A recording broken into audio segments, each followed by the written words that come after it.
Yan, magbibigay tayo ng ng konting tips sa mga kapwa nating kusinero na gustong umangat sa posisyon o gusto makakuha ng mga matataas na posisyon.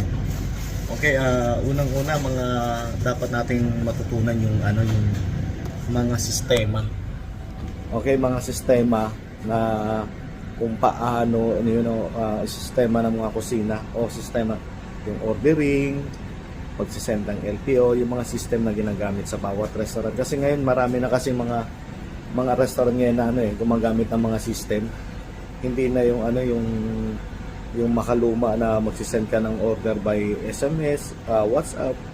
So mga nagsisend na sila ng LTO sa mga system. Okay, may mga system iba-ibang restaurant, iba-ibang system yan. Kaya yon, unang pag-aralan natin yon, pag natutunan natin yon, in the future na susunod na apply nyo, matanong kayo sa mga ganong style. So alam niyo yun.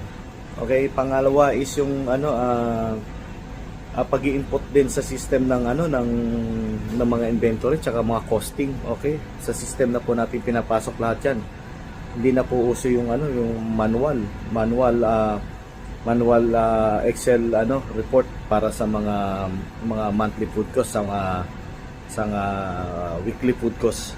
Okay, tsaka pag-i-input doon ng mga So yun, isa yun sa pinaka-importante sa pagiging isang chef is yung marunong kang gumamit ng system na ginagamit ng iba-ibang restaurant. Marami po yan.